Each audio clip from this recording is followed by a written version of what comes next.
Namo tassa bhagavato arahato samma sambuddhassa.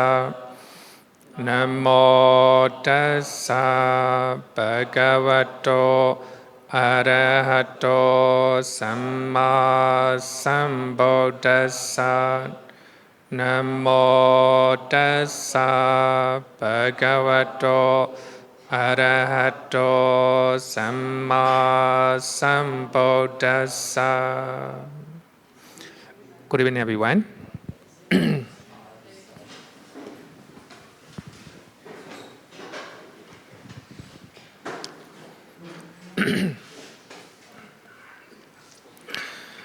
We are learning Cunda Sutta, Cunda Sutta, in Koran Nikaya, Sutta number 176.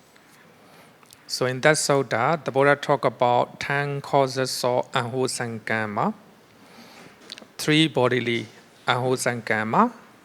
So number 1, destroying life. Number 2, taking what is not given. Number 3, engaging in sexual misconduct. So these are 3 bodily actions. So if you engage all the 3 unwholesome bodily action, you are creating unwholesome kamma. We have 4 vava actions: speaking falsehood, speaking divisively, speaking harshly, speaking destructively. So these are the 4 vava unwholesome actions. If you do them, you create unwholesome kamma. So we already finished all these 7. So today we'll talk about 3 unwholesome mental actions. So before that, I want to quote one verse from Dhammapada. So the first verse in Dhammapada. So the Buddha said that mind is forerunner of all things, all phenomena. Mind is the chief. They are my mate. If you speak or act with the wicked mind, because of that, suffering follows one. Just as the wheel follow the hoofprints of the ox that draw the cart.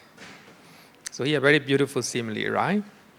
In Singaporean, you may not see, ox cart, because of course, when you visit other country, you have seen, right? The ox, they will draw the cart, then the cart will follow the hoofprint of the ox. Similarly, when you are speaking with the wicked mind, unwholesome mind, when you are acting with your body, unwholesome, with the wicked mind, suffering will follow you. Just like the wheel follow the hoofprints of the ox that draw the cart. So here I highlighted speaks. Speaking is vava action, right? Vava action. We have 4 vava actions. And act here means 3 bodily actions, right? We already learned. When you look at this verse, you are unwholesome bodily actions, unwholesome vava actions, is because of the mind. Mind is forerunner of everything.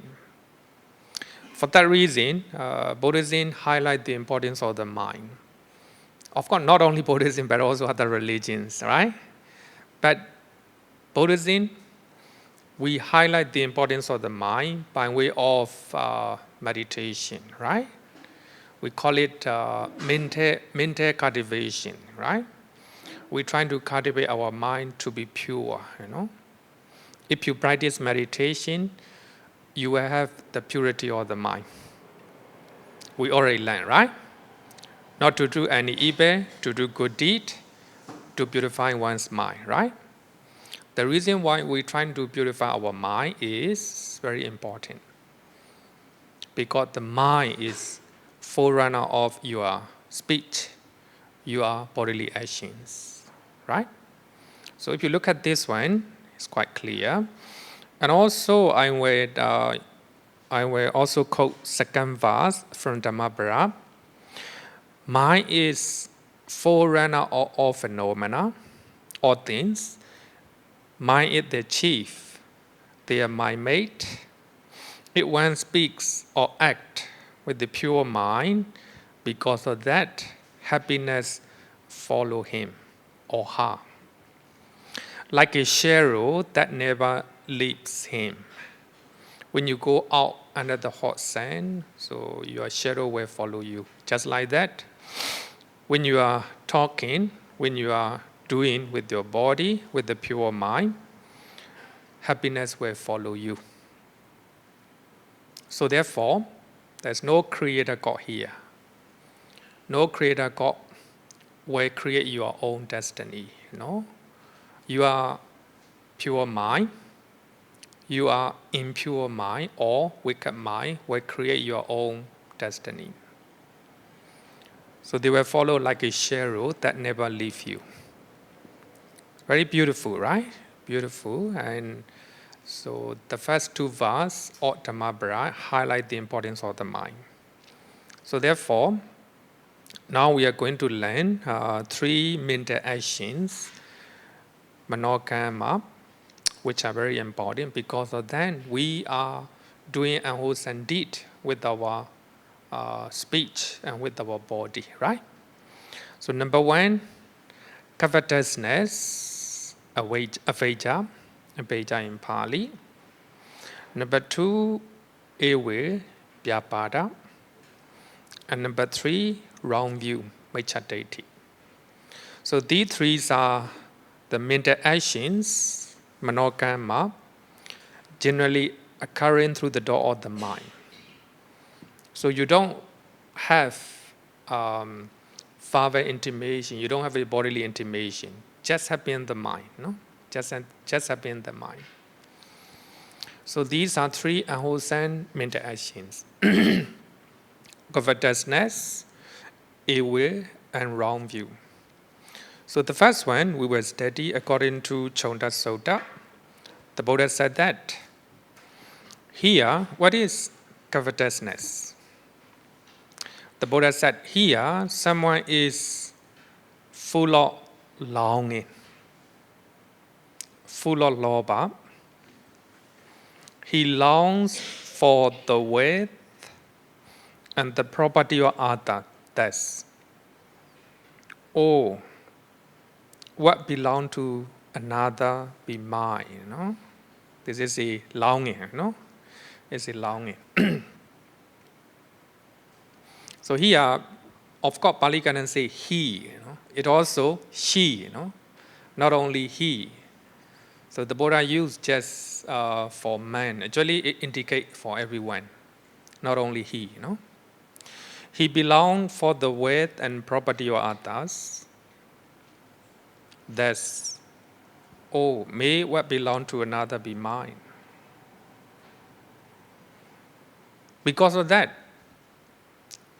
based on that, you will violate bodily and verbal action, right? Just like it's stealing, right? If you have covetousness, if you cannot control your mind, then you were trying to commit stealing, like a sexual misconduct, etc.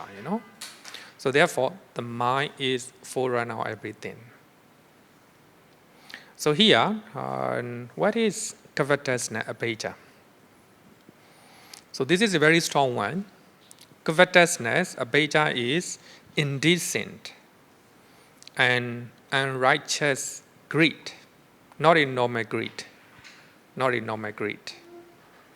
Indecent and unrighteous greed, which crave for the property of other people. Indecent and unrighteous, visama lobha. But when you look at here, visama lobha, we may have a sama lobha, righteous lobha. righteous greed.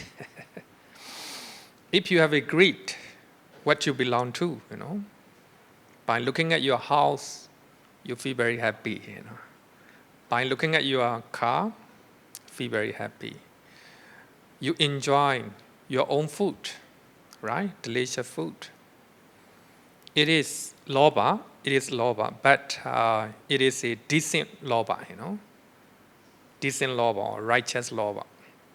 Of course, loba, any loba is not good, but compared to this one, stay good, right? Stay good.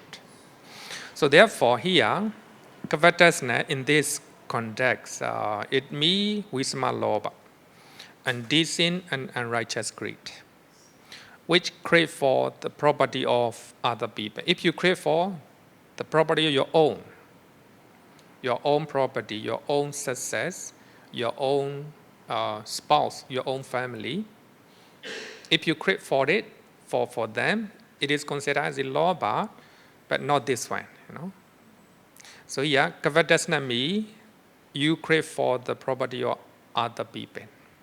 That's very important. And also you crave for the wealth and possession of other people, like that. So there are two factors to complete a full course of abhijjhā, according to commentary. Number one, being the property of other people. If you crave for the property of your own, doesn't matter. It is not a abhijjhā here. It's not a abhijjhā, covetousness. Number two, longing it for yourself. Longing it for yourself.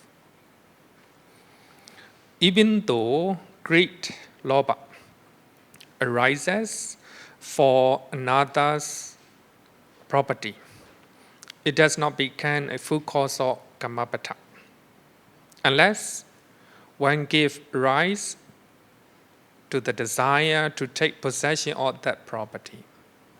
Suppose if you go out, you may have greed, Suppose when you are going shopping, right? There are a lot of things, There are a lot of expensive things. By looking at expensive watch, expensive phone, you may have greed in your mind. It is not a abhijjhā here. Only you have desire to take it, You want to possess it, That luxurious one, expensive one, belong to the shop, right?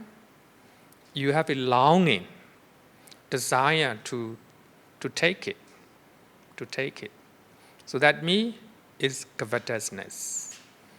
If you just want to get it in your mind, it is not a full course of kammapada, right? Only you have desire to take possession of that property, so that will be covetousness here. So therefore, in one of the Sutta, in Anguttara Nikāya, later we will study, the Buddha talked about three levels of defilements. One is the longing, like this one, abhijjhā. You crave for the property of other people that you do not belong to. It is the most obvious and the most rough or indecent greed. So this is the first level. Another one is you have the thought of sensual pleasures. The thought of sensual pleasures. So sensual pleasure here means when you see beautiful things, you crave for it, right? The thought of sensual pleasures. When you hear music, then you crave for it, right? The thought of sensual pleasures. So when you see delicious food, you want to eat it, right? The thought of sensual pleasures. When you have a good smell, you crave for it. When you have a good touch, you crave for it. So that is another level, second level of defilement. Another level is the thought of your relative, the thought of your country. and the thought of popularity. You want to be famous like that, right? You want to be popular. So that is another level of defilements.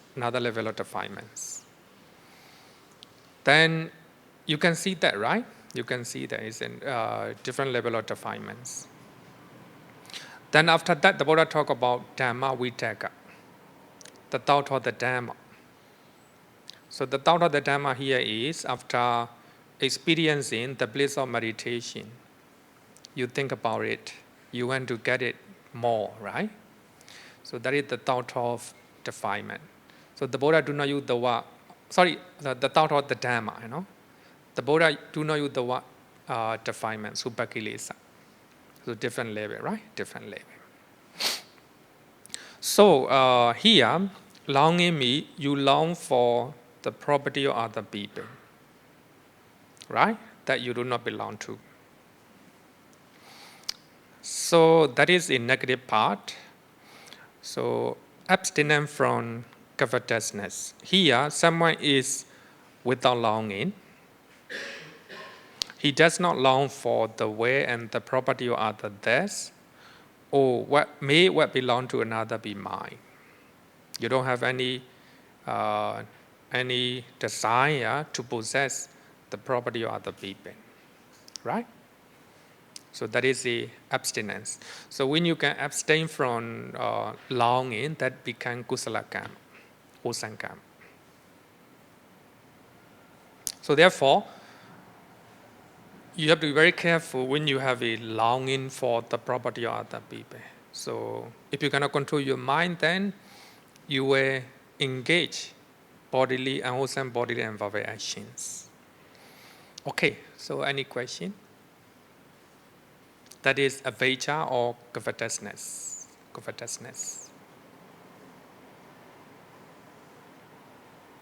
No question, okay. It's not difficult, you know.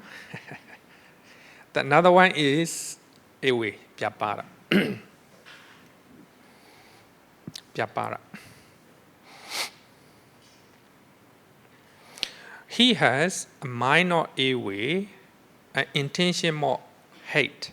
Thus, may these beings be slain and slaughtered, cut off, destroyed, or annihilated. This is a very, very rough defilement, right? Very rough defilement in your mind. So you are not involved in any bodily and verbal actions, but in your mind, you want them to be slain and to be slaughtered, right? So that is away in your mind. That's away in your mind. So it involves, a serious and obvious type of hatred in your mind. That not normal hatred, you want them to be killed. You want them to be slaughtered, destroyed. That's very important, right? It's vyāpāda.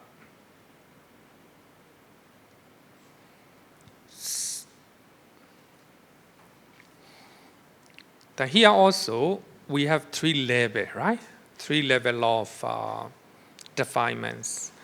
So vyāpāda, here is you have a hatred in your mind, then you desire to be to kill, to be slaughtered by to other people. Another level is the normal vyāpāda.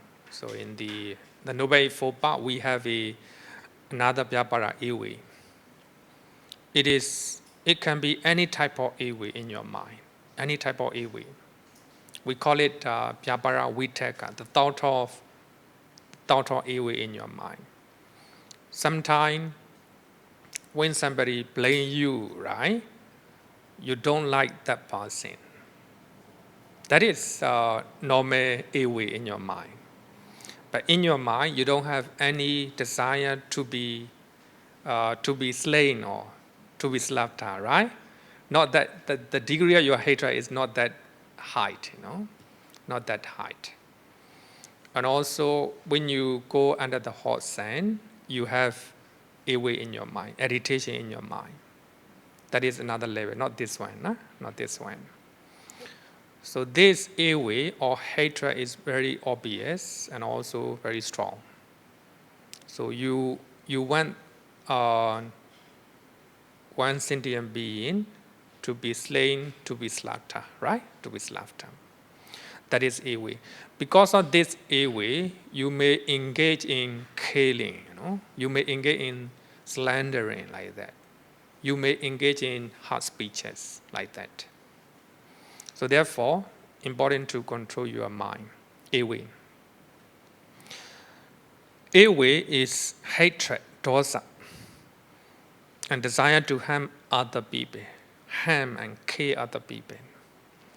So there are two factors to complete a full course of action. Number one, being another sentient being. And the thought of harming a sentient being. If you have desire to harm yourself, it's not a vyāpāda here. You can see, right? Another being. Sometimes we may have a desire to harm ourselves. It's not a way here, So because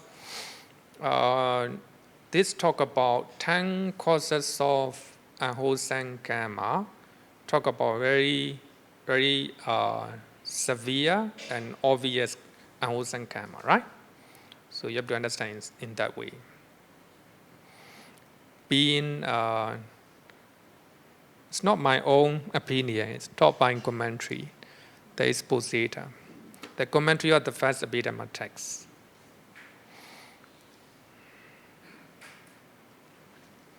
So this is another positive one. So abstinent from away, he is of good way, and his intention are free of hate. So you have a good will, your intention is free of hatred. May these beings live happily, free from enmity, affliction, anxiety. When you have this type of good way, then you are creating wholesome kamma, kusala kamma.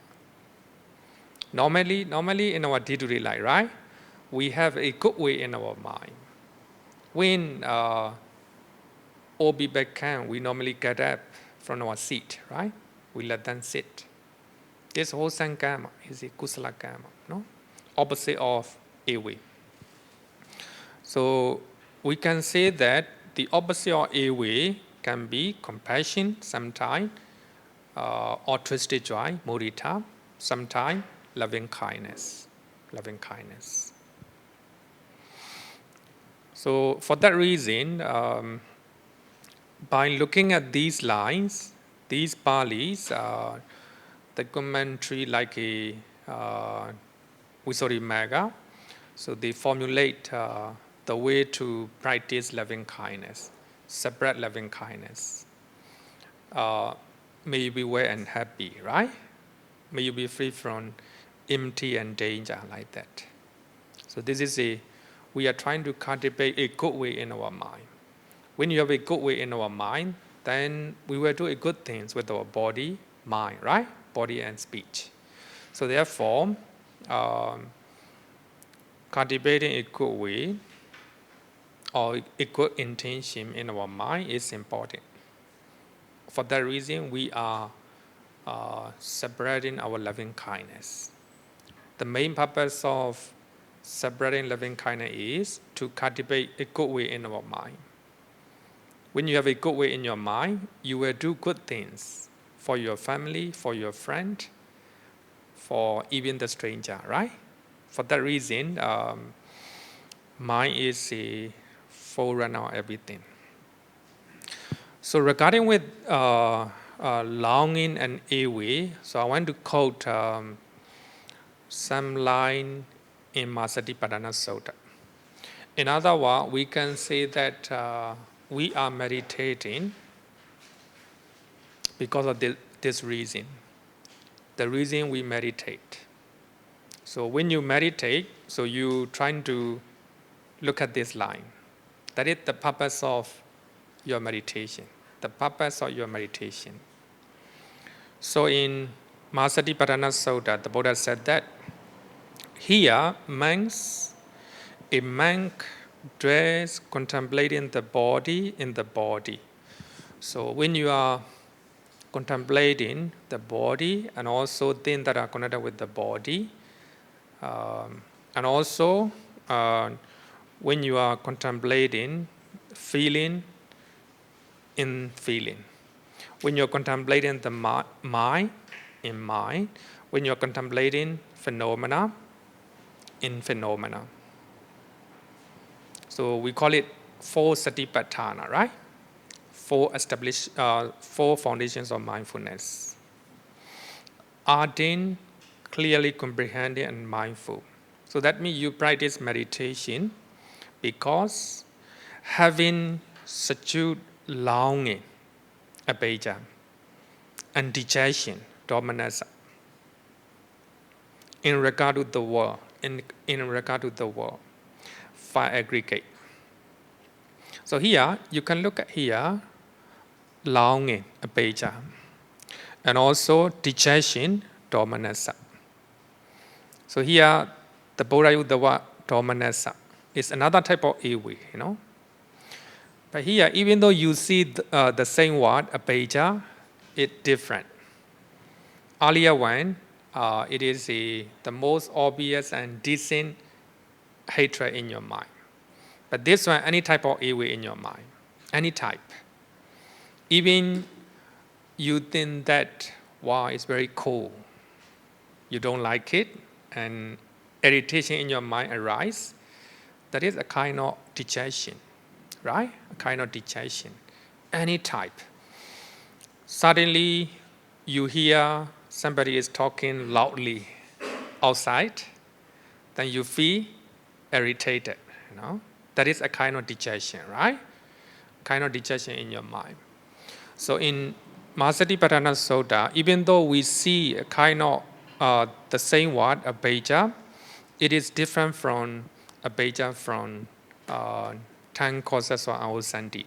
Here, longing or abhijjhā here means any type of greed, any type of lobha. Whatever, whether you belong to or you do not belong to.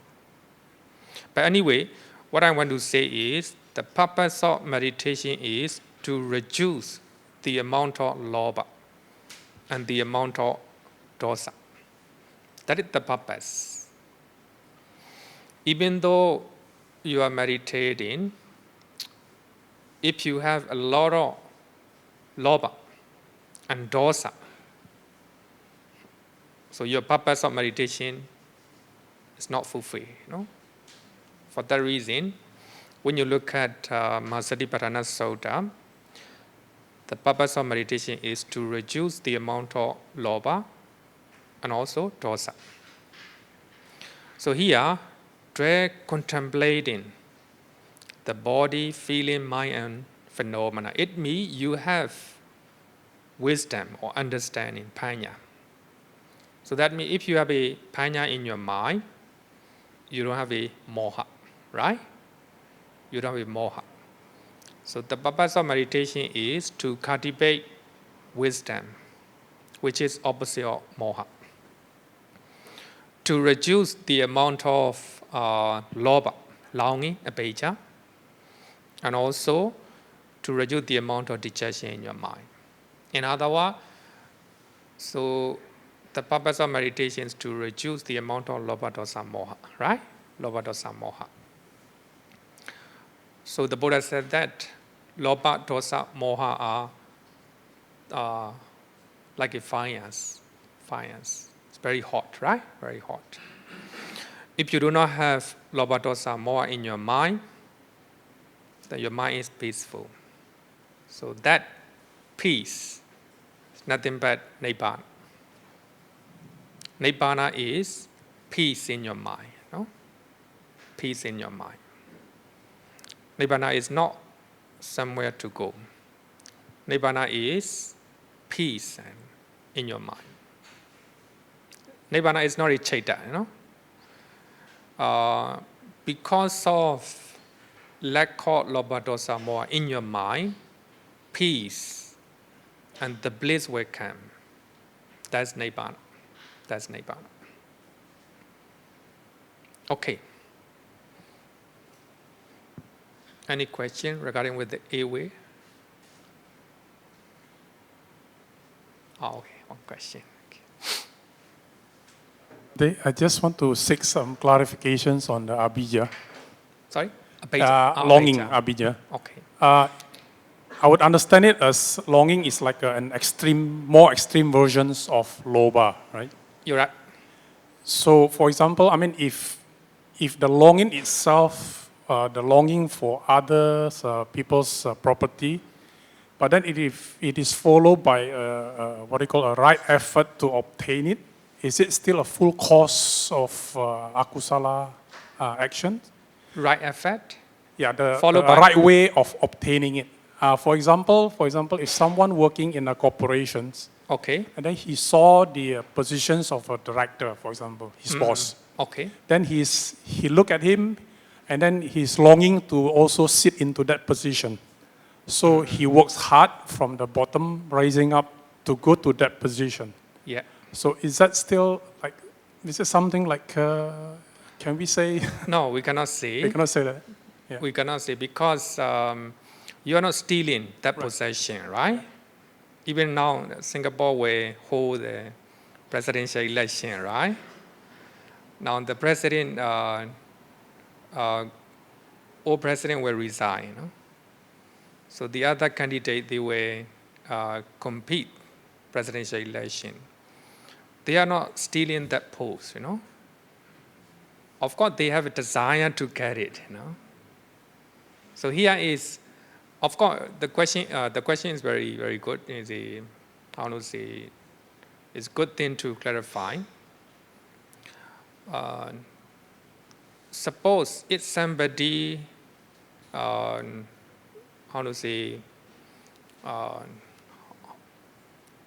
the presidential post, the president is in power. Suppose somebody, without any going for proper procedure like election, trying to take it, a kind of coup, a kind of coup. It is a kind of longing abhijjhā. But if you go through proper procedure like election, it's not a abhijjhā. You have, we can say that you have aspiration to get that post. Yeah. So the full course of action will be completed if you take possession of that things. Yeah, you take possession of others' property. Suppose the president is in power, and there's no election. There's a coup, right? There's a coup, Actually, the clear example is in Myanmar, right? So we have a president and also all the ministers. The general trying to take, the possession of the presidency and as a prime minister, like that, prime minister post. So actually, no right to do so, right?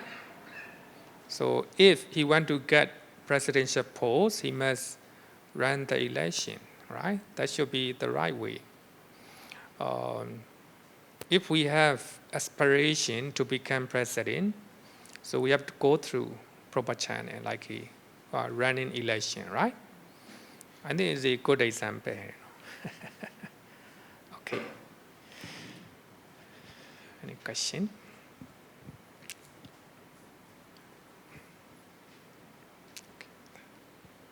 Over there. Good evening, Bhante. My question is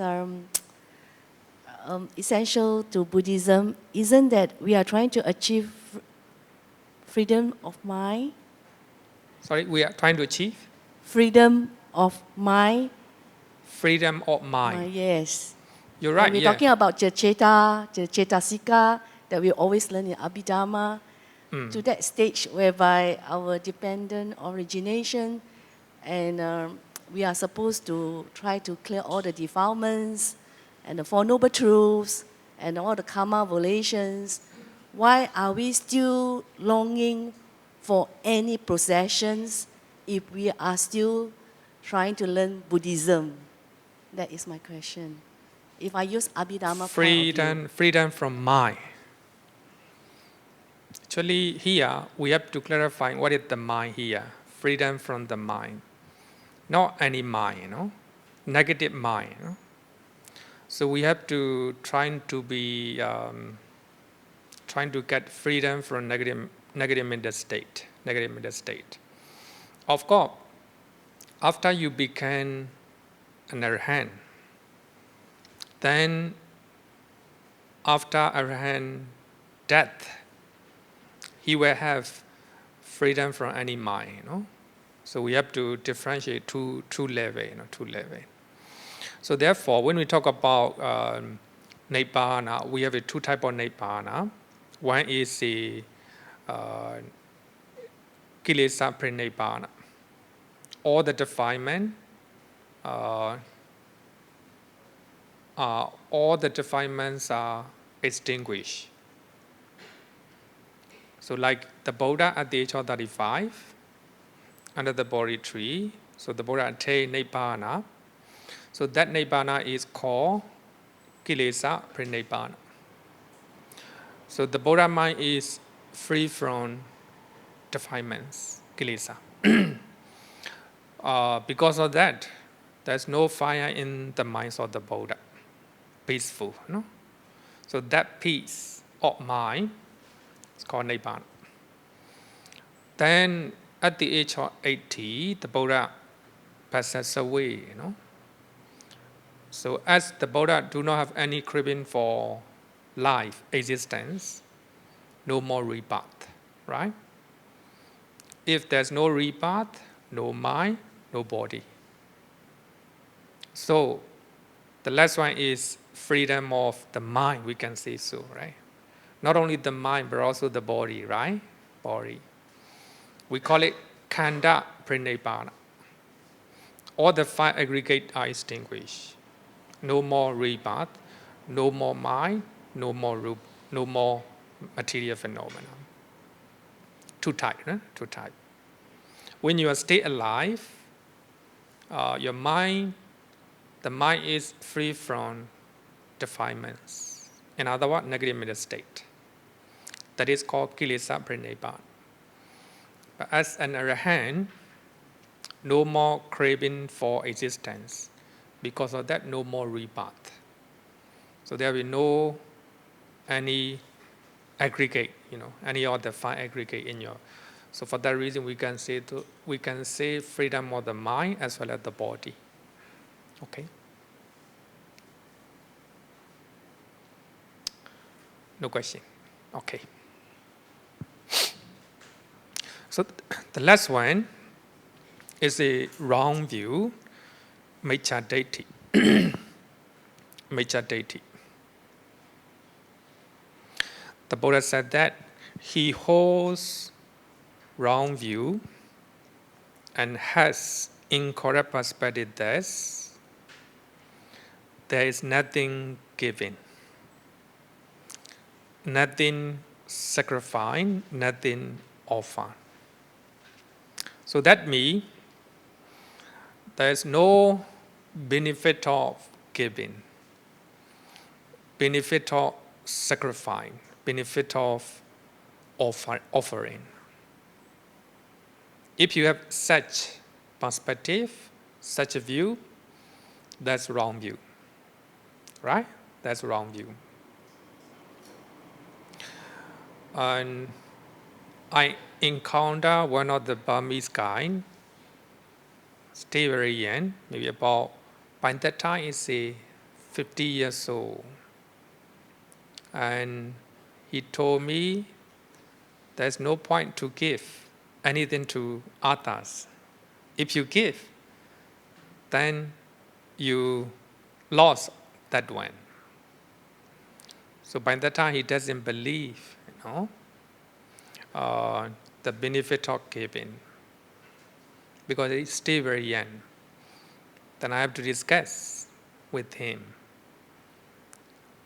Suppose you have a lot of friends, some friend, you give something to them or you treat them quite often, they will like you. They will love you. Yeah.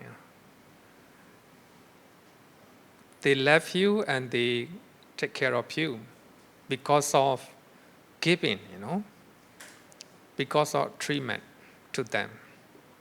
Then he realized the benefit of giving, benefit of giving. So therefore, if you have the perspective of view that there's no benefit of giving or benefit of respect, paying respect. Here, sacrifice is paying respect and paying homemade like that. Nothing offer.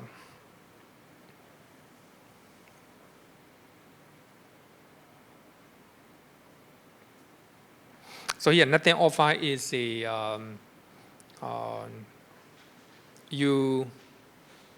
trying to, especially you trying to receive visitors. You take care of them.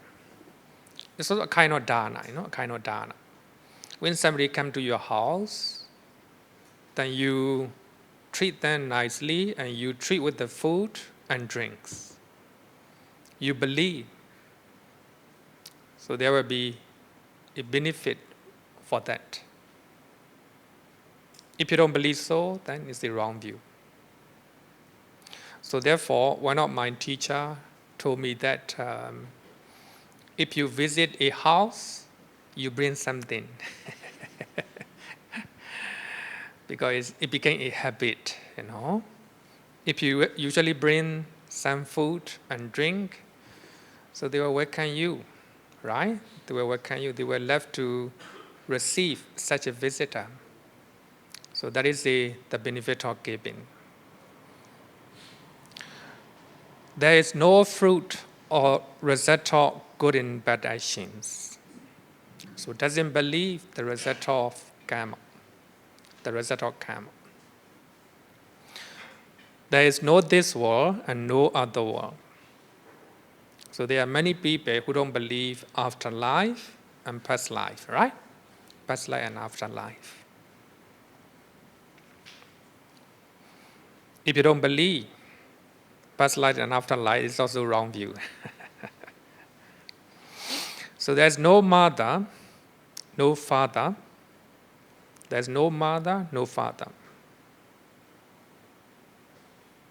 So there is one update, There's one update. Actually, I share the story of Chinese mother and her daughter here. I think I share here, And one Burmese couple, actually they got married about 7 or 8 years ago. No children. The one night, Burmese lady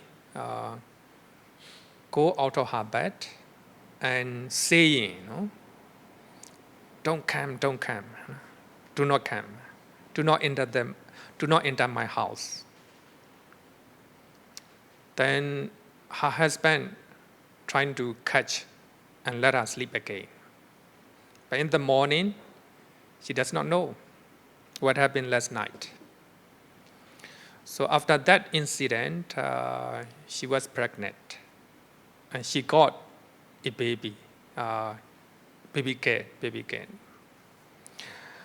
So she was very intelligent and she know Chinese word without learning, without nobody teach her. But she knew it. And many times she was playing alone, laughing. So there is one Burmese student, a Burmese guy in the house, staying, I think he is 80 or 90 years old. He saw one Chinese lady is playing with the kid. Nobody see that Chinese mother. So the baby girl is playing with her previous mother. Then she knew some of the Chinese word because Chinese mother, she is teaching. So she left her daughter.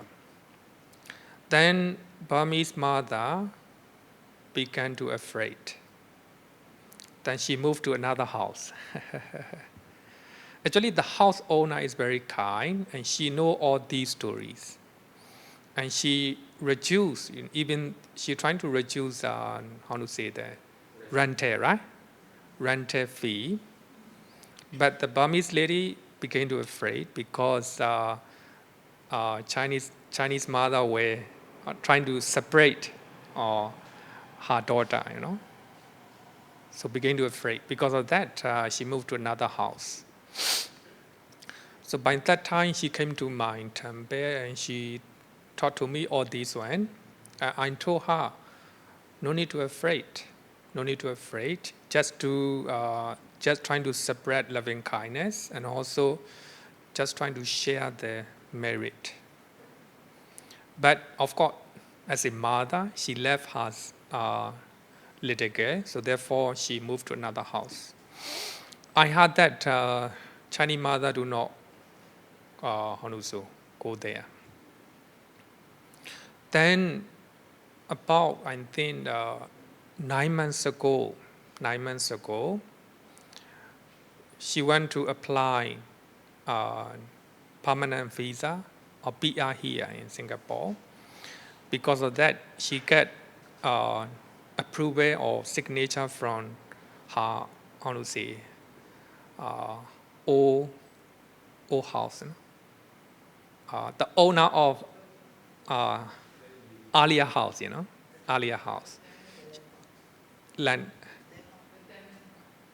Okay. So she went to the earlier house, an old house, and because she need to get signature from the owner of the house. Then by that time, the owner told her, "Do you want another baby?" Do you want another baby? But Burmese lady do not say anything. Then from that time onward, she got another baby. So now she is pregnant and she is going to give birth, I think, October. Then I heard that when the young girl holding on the belly of the mother, Burmese lady, then the baby shake, When her husband trying to, touch, the baby inside do not shake. Then young girl said that, "Where is your mother?" She said, "Here." It's very strange, very strange.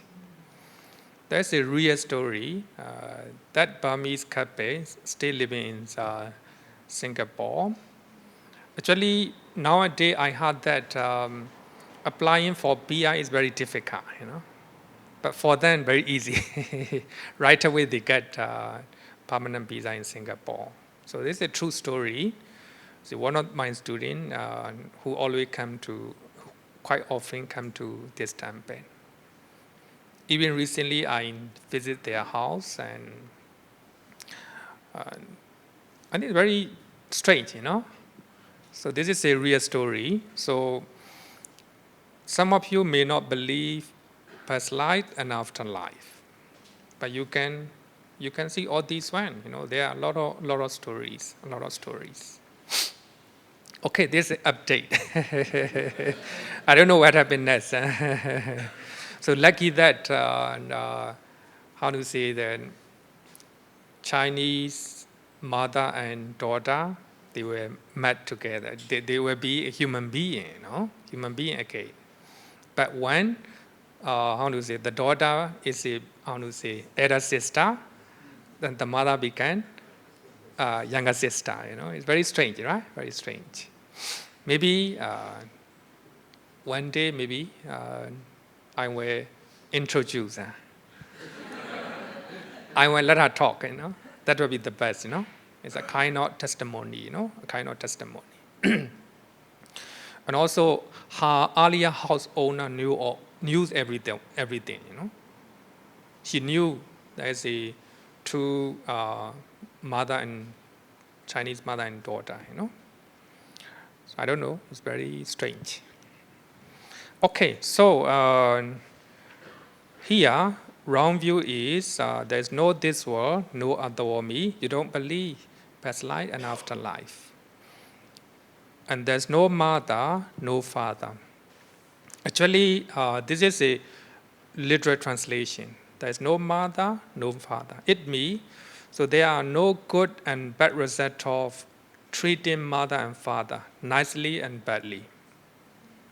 If you treat your mother and father nicely or badly, it doesn't matter. They are just human beings, like that. You don't acknowledge, the gratitude of the parents. It's also one of the wrong view. There are no beings spontaneously reborn.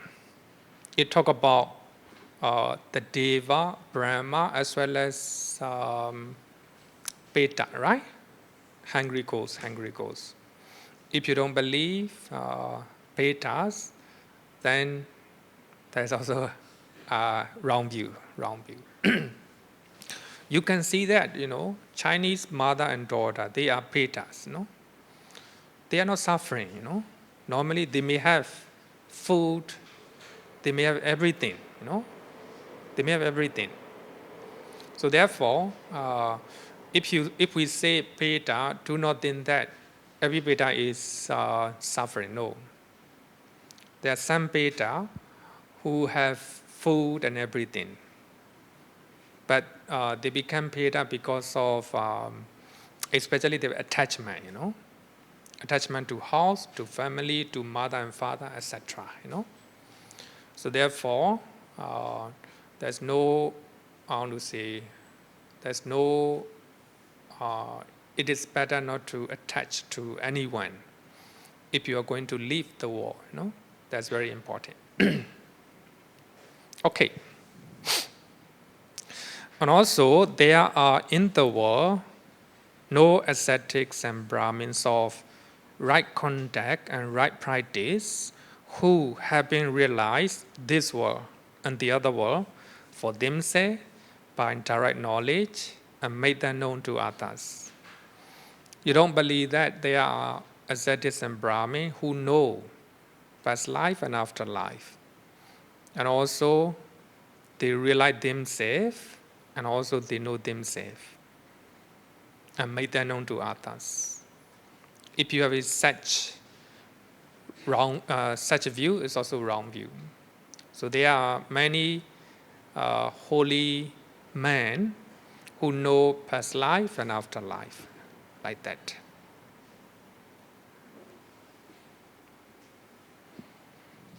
If you want to know your past life, you can go and practice Power Meditation Center.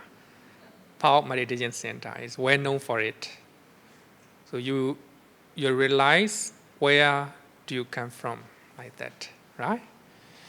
And one of the meditation center I want to recommend is the Brahmavihari in Maymu.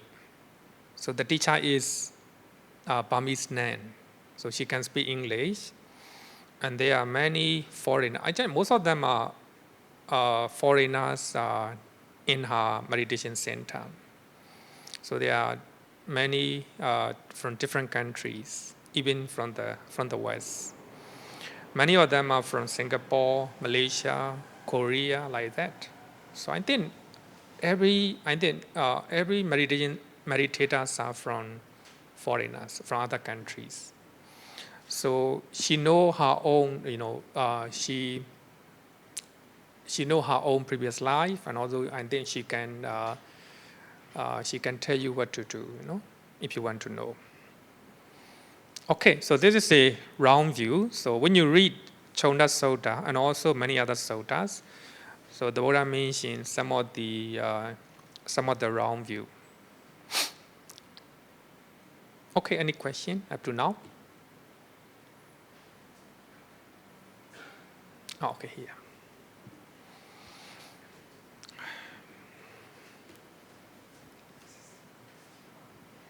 Bhante, I have two questions.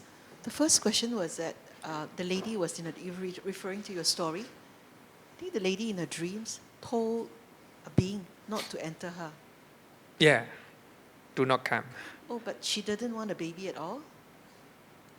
Actually, I don't think so, because she might think that somebody is entering her house, not the baby. So does it mean that all our dreams have some implications? Yes, some of the dream maybe, yeah. Because in the morning she doesn't know what she did at night. Maybe the baby came. Huh? So I must be very careful of my dreams. My second question is that your wording says there are in the world no ascetics. So there's no one who of right conduct and right practice, who having realized this world and the other world for themselves by direct knowledge and make known to others. That means there's no one who actually... no one. There's no one. But you think that there's no one who knows their past life, and also there's no one who know the Deva and Brahma realms, and who know the hair, etc. But Bhante, there are some very high ascetics in Tibet. Oh yeah, of course. If you have such view, it's wrong, right view. Oh, sorry. I'm afraid it's wrong view. Yeah. Because I know of people in Tibet that's good. who say that they can see all this. I mean, I'm not able to verify because I'm not at that level. I could only listen. So then there are some ascetics and Brahmi of right conduct and right practice. So the word no should not be. Yeah. So your view is right view. I mean, I'm seeking. Yeah, you're right. Information. Yeah, thank you. So there will be many people, right? There will be many people who doesn't believe. There are such people in the world. Such people in the world. I will not say my teacher. He's not my teacher. My maybe senior brother monk. He said that. Before he got this kind of direct knowledge, he can urinate anywhere, even in the forest. But he said that even small trees, there are sun deities, sun spirit. So therefore, he dare not to urinate. So that means he knew, It's one of the. Now he's staying in Australia. Earlier we met in Sri Lanka. He is very diligent in meditation practice. And he said, he said that. Of course, he stayed in one of the famous mountains in Sri Lanka, Situpawa. I think normally visitors rarely go there. And he stayed there, I think, 6 months and practiced meditation together with his brother monks. So he said that he dare not to urinate anywhere because he knew that there's sun spirit even in small trees, like that. Okay. So there are many type of wrong view. Wrong view means seeing and perceiving things wrongly, not in correct way. So there are 2 factors to complete a full course of micchādiṭṭhi. Number 1, being incorrect. Your view is incorrect. And next one is believing it as a correct one. You think that there's no ascetics and Brahmin who can tell, their past life, and who can see, the deva world or in heavenly, in hell, like that. So if you believe it as a correct view, that is a wrong view. Okay.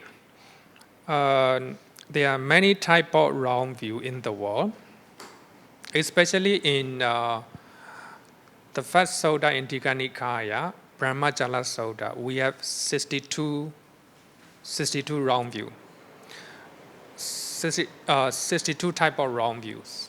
If you want to know, Digha Nikaya, the first Sutta, Brahmajala Sutta. So here, among all these wrong views, I want to highlight three type, because the commentary said that these three type of wrong view, if you have, will block your path to a good destination, and also it will block your path to Nibbana. Your path to Nibbana. If you have three types of these wrong view, so you cannot go to a good destination. Also, you cannot attain the path of Magga. So therefore, we have to be very careful. Number one, non-causality, abhijjhā. Non-causality, abhijjhā. A wrong view which state that there is no causes or conditions for the defilement and purification of beings. That beings are defined and purified by chance or by fate. There's no causes of negative mind. There's no causes of positive mind. There's no causes of hatred. There's no causes of compassion, loving kindness, etc. You don't believe the cause of defilements and the cause of purity. Your mind is defined, your mind is purified by chance. In other words, we can say that random theory, right? It's quite random. You are here randomly. There's no cause. You were born in Singapore, there's no cause. You are here randomly, I think in science, I think physics, right? There is one theory, random theory, We are here according to random theory. There's no cause, no conditions, non-causality.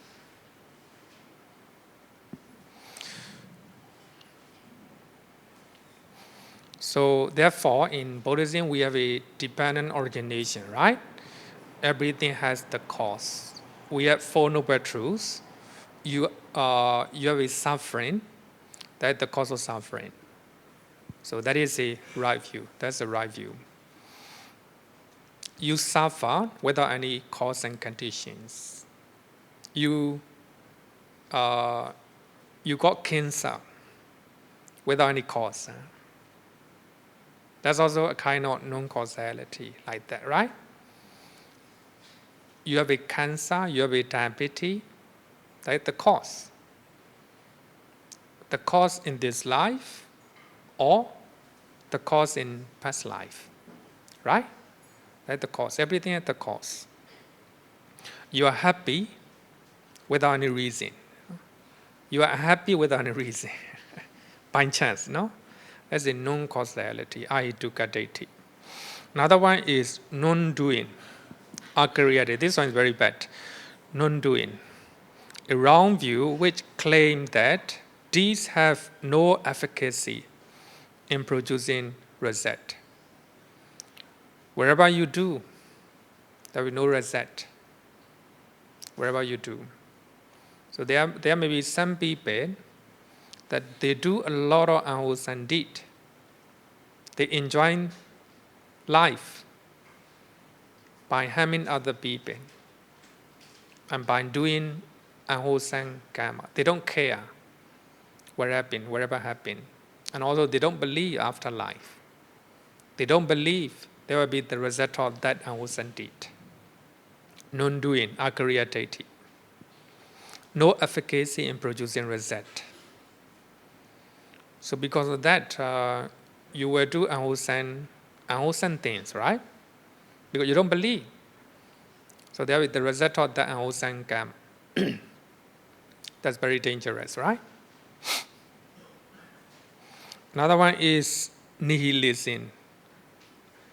Micchādiṭṭhi, wrong view that denies the existence of an afterlife and commit retribution. Nihilism, actually, this one is, of course, this one is a no afterlife, don't care, just do whatever you want. Commit retribution, nihilism. So when you have these three types of wrong view, then it will block your path to a good destination, as well as it will block your path to Nibbana. You cannot attain Nibbana, you cannot attain any jhana like that.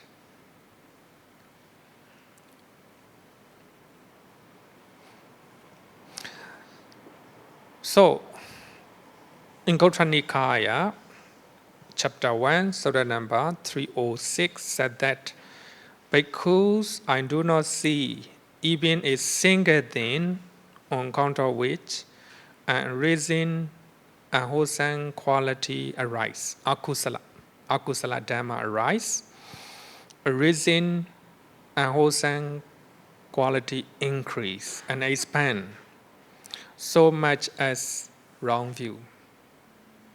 If you have a wrong view, then unwholesome akusala kamma will arise.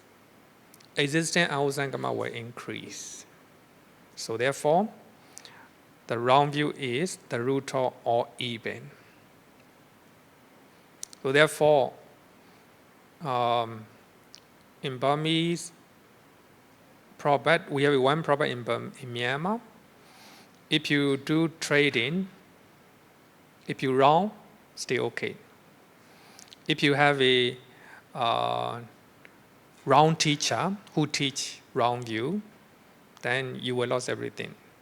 You will lose everything. You will have a lot of negative consequences for your past life, next life. So therefore, wrong view is the root of all evil. Okay, any question?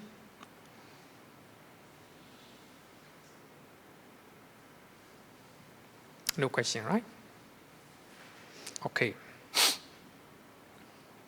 So now we talk about the root of unwholesome karma, Now we already learned three types of unwholesome bodily action, four types of unwholesome verbal actions, and three types of unwholesome mental actions. Altogether 10, right? Altogether 10. What are the root? What are the root of all these ones? According to the suttas, the root of any of 10 unwholesome karma are threefold. So they are nothing but lobha, dosa, moha. Then, of course, there are many suttas, but I just add one sutta. In Gautra Nikaya, chapter 10, sutta number 174,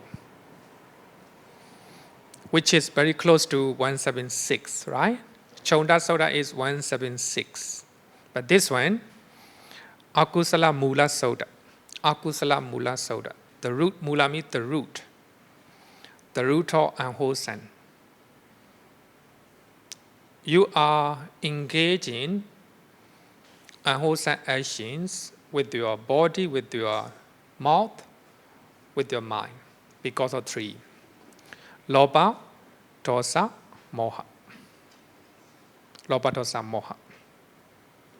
That's according to suttas. So therefore, you may have a rebirth in awful destination either because of loba, dosa, moha. So the root can be any of them, right? Any of them.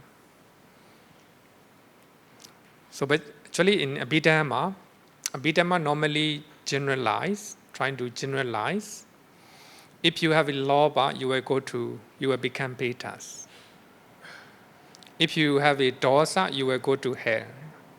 If you have a moha, you will become enemies like that. That's the abhidhamma way of thinking.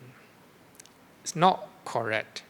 Abhidhamma trying to say generally, When you have an attachment to your family, of course you will become peta. It's a generally, generally. Because of dosa, you may engage killing, harming sentient being. Because of that, you may go to hell. When you have a delusion in your mind, after you die, you might reborn as an animals. Generalization. Actually, when you look at the suttas, it's not so. You might become animals because of one of the reasons. The Buddha said, loba, dosa, moha. You go to hell. One of the reasons, because of one of the reasons, not because of dosa, not just because of dosa. It can be because of loba, because of delusion. You might have a rebirth in hell. Like that, right? Sometimes because of dosa, you become peta.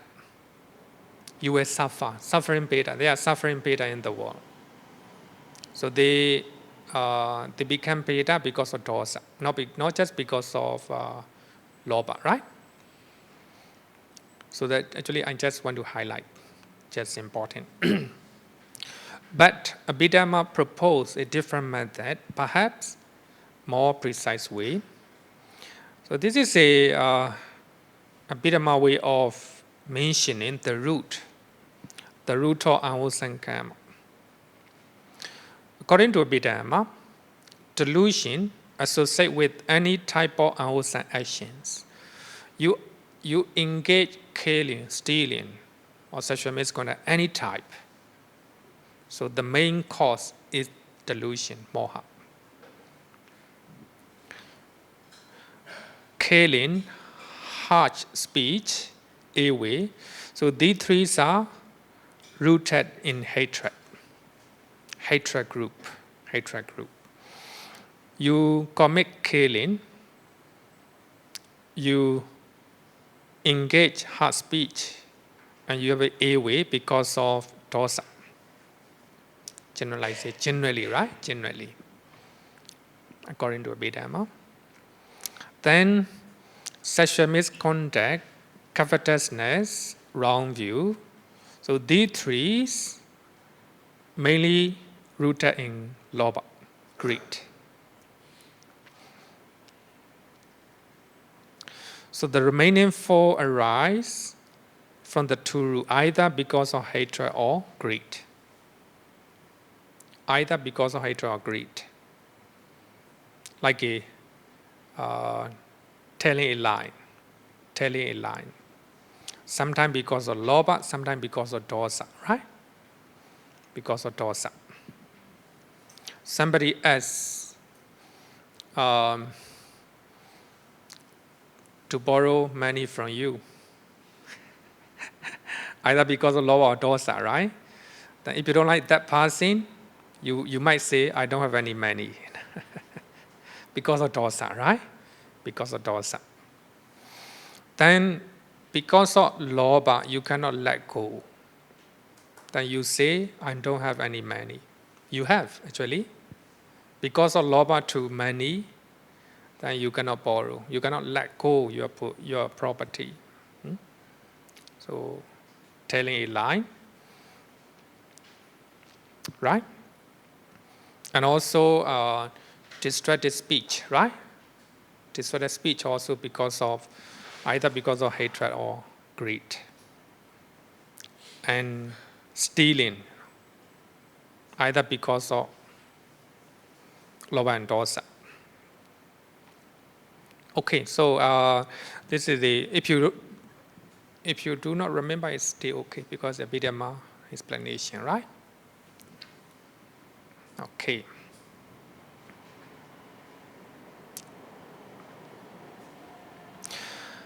So now we already finished Unwholesome Kamma. Now we study Wholesome Kamma, Kusala Kamma. What is Kusala Kamma, Wholesome Kamma, and the causes of Wholesome Kamma? Abstaining from 10 causes of unwholesome actions. If you refrain from 10 causes of unwholesome action, that is Kusala Kamma. And also, fulfilling virtuous behaviors. It's called 10 causes of wholesome kamma. Instead of killing, you trying to protect sentient beings. You trying to feed sentient beings. Virtuous kamma, right? Instead of stealing, you trying to refrain from stealing, and also you trying to give away, practice generosity. Instead of sexual misconduct, engaging in sexual misconduct, you trying to faithful to your family. You trying to take care of your family. You provide anything for your family, right?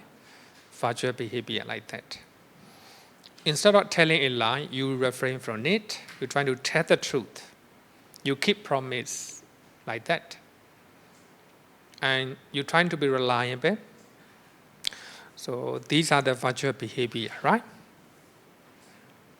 Instead of slandering, you're trying to unite people. You engage unity, right? Like that. So, not only refraining from unwholesome causes of karma, but also you're trying to do virtuous behavior. That's called kusala karma.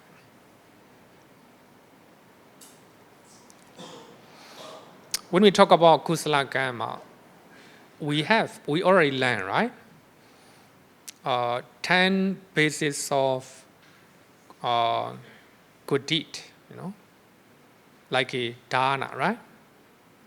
Dana, Sīla, Bhavana, abhijjhā. Abhijjhā means respect, like that.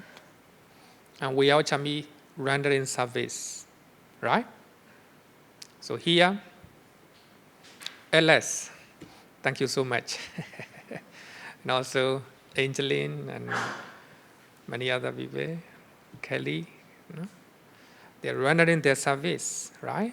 That's a virtual behavior, right? We call it vyāpāda.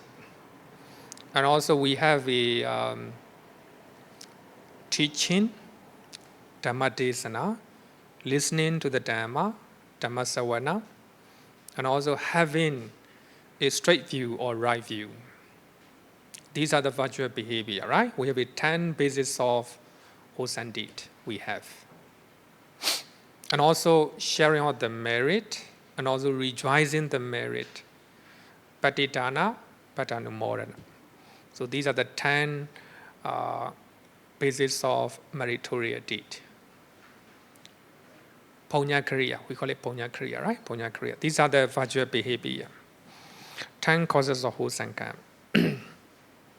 Then I will go back to the Sutta that we have learned. In Cunda Sutta, we already learned this. If one engage in 10 causes of wholesome karma, if you engage 10 causes of wholesome karma, whether or not you perform rites and rituals, one is pure. Because these 10 causes of wholesome karma are themselves pure and purifying. To get purity or purification, You don't need to you don't need to baptize, You don't need to go to the river and dive into the river. You don't need any blessing, Any blessing, any rites and rituals. You don't need to engage any rites and rituals. There are many, right? There are many, many rites and rituals. If you want to purify, what you have to do is trying to abstain from 10 causes of unwholesome kamma.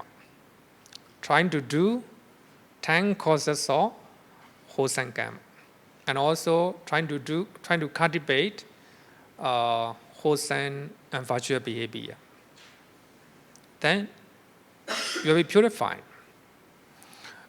You will be purified from your unwholesome, even can purify your unwholesome deed. You may have done unwholesome deed in your past, in the past. No need to worry. No need to worry. What you have to do is trying to do good deed, more good deed.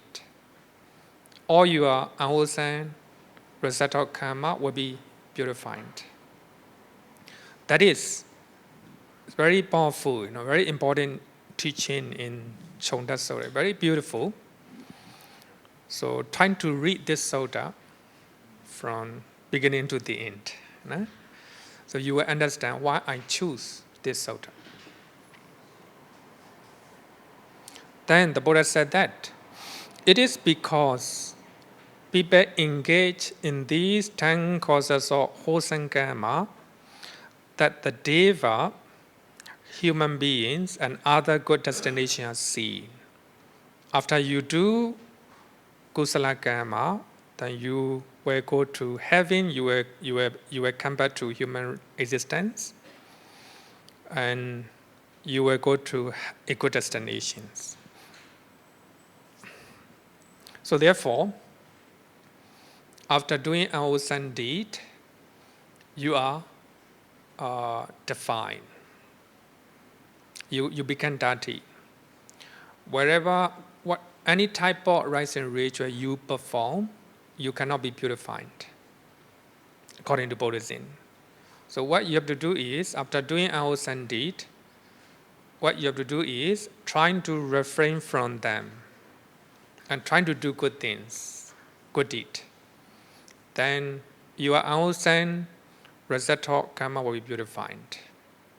That's the best way. That's the best way. So, one sutta I already explained, Paṭṭhāma Sawcheya Sutta. So we have 3 types of purity. 3 types of purity. The first one is bodily purity.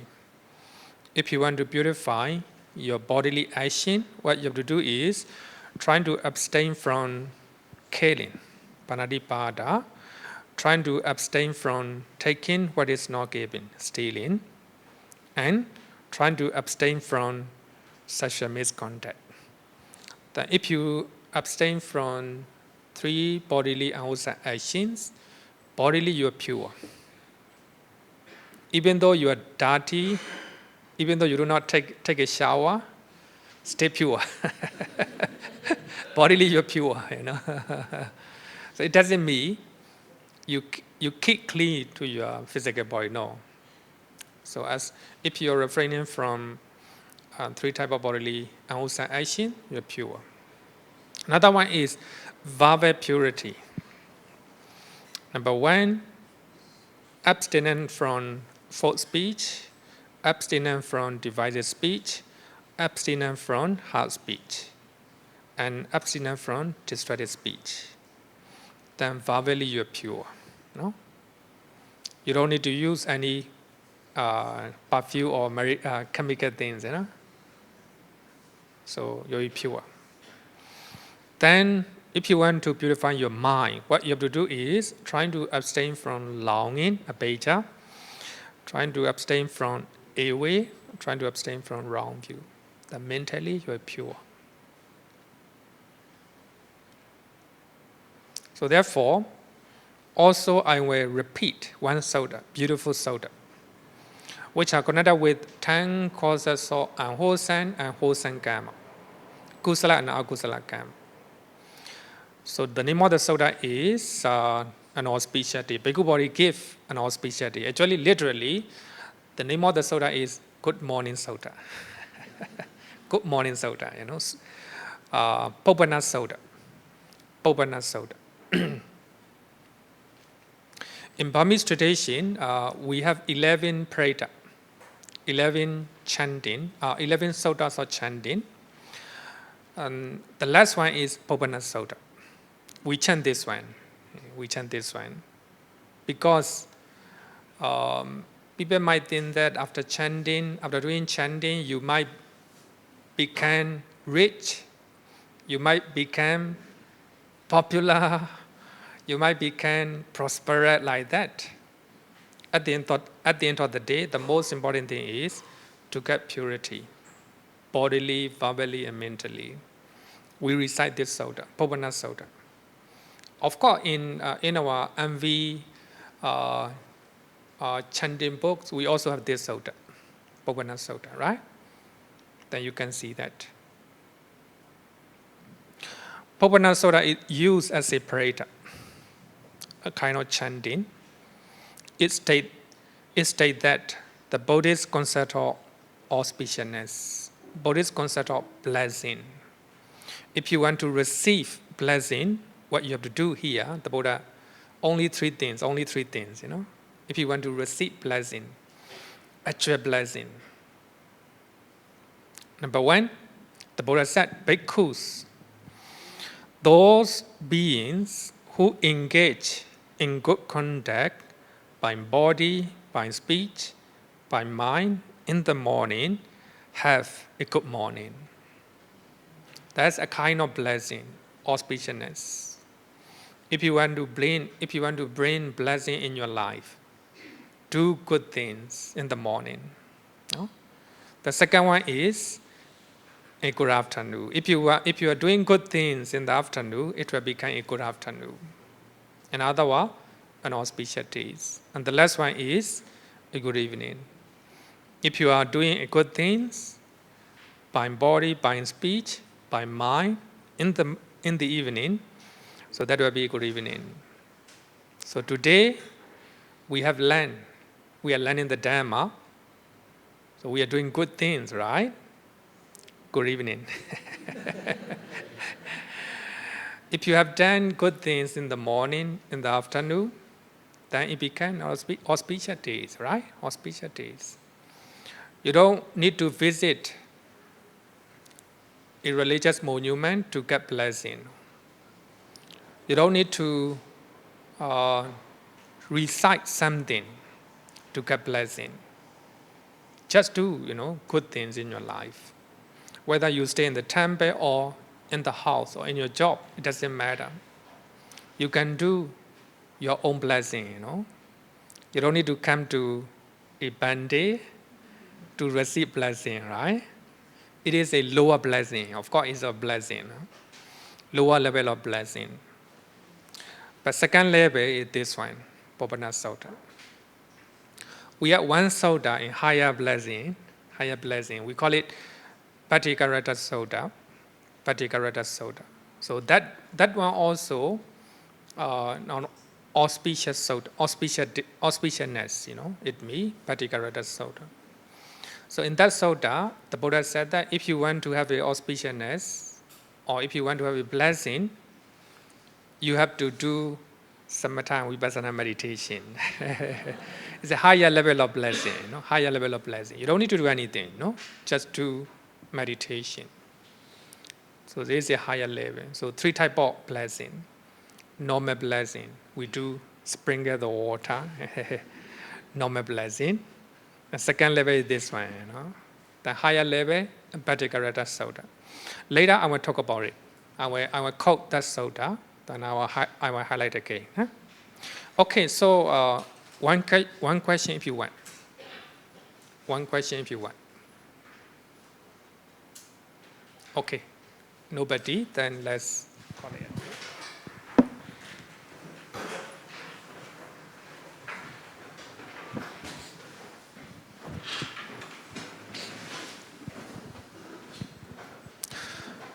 โยวาราตัมบาวาโรมานุเจสุสักยมุนิปะกวะกัตตะเกโชปารากัตโตปาลาวิริยาสัมมังกิตังสุกัตตังสารนัตถามุเปมิราคาวิราคามานิจจามาโสกันดัมมามาสังกัตตามะปฏิกุลันมารุรามิมัมปะกุนันสุวิปัตตันดัมมามิมังสารนัตถามุเปมิยัตถาจาเตนามะหาปาลามาหุจัตตุสุสุสีสุปุริสยุเกสุอัตถังโอกาลาธัมมาตัสสะเตสังฆามิมังสารนัตถามุเปมิ